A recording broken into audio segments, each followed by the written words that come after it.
4 private astronauts blasted into space early on Tuesday, September 10th, in a modified SpaceX Crew Dragon capsule, kicking off the company's 5-day Polaris Dawn mission, which aims to test new spacesuit designs and conduct the first private spacewalk.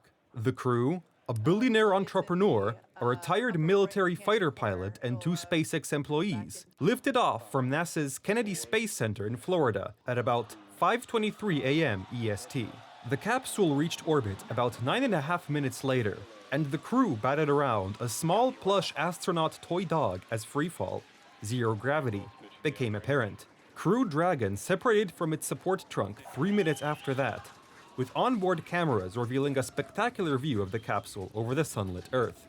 The mission's Falcon 9 booster landed safely on a seaborne pad. It is Crew Dragon's 5th and riskiest private mission so far. The spacecraft will eventually settle into an oval-shaped orbit, passing as close to Earth as 190 kilometers, 118 miles, and as far as 1,400 kilometers, or 870 miles. The furthest away any humans will have ventured since the end of the US Apollo moon program in 1972. An attempt to launch last month was postponed hours before liftoff over a small helium leak in ground equipment on SpaceX's launch pad.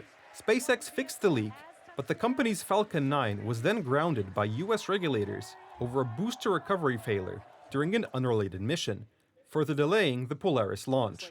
The launch on Tuesday was delayed about 2 hours because of unfavorable weather. Only highly trained, well-funded government astronauts have done spacewalks in the past. There have been roughly 270 on the International Space Station since its creation in 2000, and 16 by Chinese astronauts on Beijing's Tiangong space station.